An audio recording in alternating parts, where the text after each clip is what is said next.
दोस्तों स्वागत है आप सभी का अपने YouTube चैनल पर। अगर आप हमारे चैनल पर नए हैं तो प्लीज हमारे चैनल को लाइक, शेयर और सब्सक्राइब कर दें।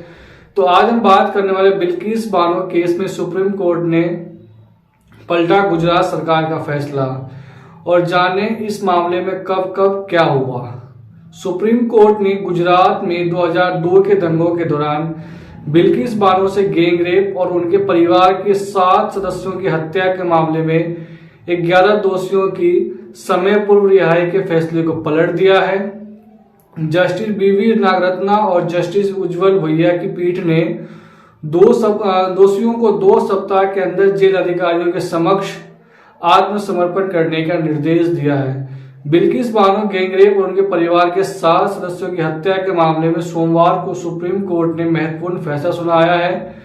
शीर्ष अदालत ने इस मामले से जुड़े 11 दोषियों को माफी देने के गुजरात सरकार के फैसले को रद्द कर दिया, और सुप्रीम कोर्ट के फैसले के बाद अब सभी आरोपियों को 2 सप्ताह के भीतर सरेंडर करना होगा। इस मामले से जुड़े महत्वपूर्ण घटनाओं की सूची इस प्रकार है कि 23 मार्च 2002 अहमदाबाद के पास रणदीकपुर गांव में 21 वर्षीय बिल्किस बानो के परिवार पर हिंसक भीड़ ने हमला कर दिया था।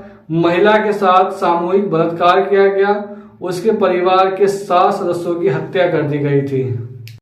उसके बाद दिसंबर 2003 सुप्रीम कोर्ट ने बिल्किस बानो के मामले में केंद्रीय अन्वेषण ब्यूरो यानी सीबीआई से जांच का निर्देश दिया। 21 जनवरी 2008 एक विशेष अदालत ने बिल्किस बानो से बलात्कार और उनके परिवार के 7 सदस्यों की हत्या के मामले में 11 लोगों को दोषी ठहराया और उन्हें उम्र कैद की सजा सुनाई। दिसंबर 2016 बंबई हाई कोर्ट ने उम्र कैद की सजा पाए 11 कैदियों की अपील पर फैसला सुरक्षित रखा। मई 2017 बंबई हाई कोर्ट ने 11 दोषियों की उम्र कैद की सजा बरकरार रखी, और 23 अप्रैल 2019 को सुप्रीम कोर्ट ने गुजरात सरकार से बिल्किस बानो को 50 लाख रुपए का मुआवजा देने को कहा। 23 मई 2022 सुप्रीम कोर्ट ने गुजरात सरकार को निर्देश दिया कि वह जुलाई 1992 की अपनी नीति के अनुसार समय पूर्व रिहाई के लिए एक दोषी की याचिका पर विचार करे। 15 अगस्त 2002 गुजरात सरकार की माफी नीति के तहत गोधरा उप कारागार से 11 दोषियों को रिहा किया गया। 30 अगस्त 2022 सुप्रीम कोर्ट ने दोषियों की समय पूर्व रिहाई के खिलाफ भारतीय कम्युनिस्ट पार्टी यानी भाकपा की पूर्व सांसद सुभाषिनी अली, पत्रकार रेवती लोल और प्रोफेसर के रूप में रेखा वर्मा द्वारा संयुक्त रूप से दायर जनहित याचिका पर केंद्र और गुजरात सरकार को नोटिस जारी किया। 30 नवंबर 2022 बिल्किस बानो ने 11 दोषियों की सजा माफ करने के गुजरात सरकार के फैसले को चुनौती देते हुए सुप्रीम कोर्ट का रुख किया और कहा कि उनकी समय पूर्व रिहाई ने समाज की अंतरात्मा को हिला दिया है। 17 दिसंबर 2022 सुप्रीम कोर्ट ने बिल्किस बानो की उस याचिका को खारिज कर दिया जिसमें उन्होंने उस 13 मई के अपने फैसले पर पुनर्विचार का अनुरोध किया था, जिसमें शीर्ष अदालत ने कहा था कि गुजरात सरकार सामूहिक बलात्कार और हत्या के मामले में दोषी द्वारा दायर समय पूर्व रिहाई के आवेदन की जांच करने में सक्षम है। 27 मार्च 2023 बिल्किस बानो की याचिका पर केंद्र, गुजरात सरकार और अन्य को नोटिस जारी किया गया।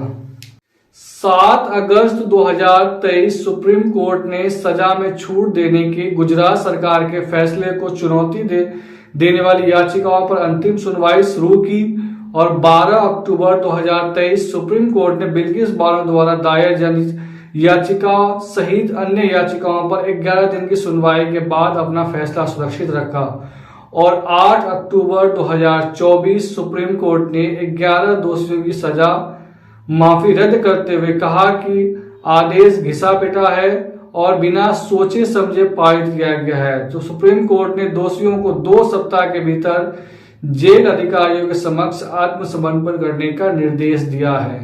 तो ये था बिल्किस बानो केस से जुड़ा हुआ रिपोर्ट, और इस रिपोर्ट के बारे में आप क्या सोचते हैं आप हमें कमेंट करके बताइए।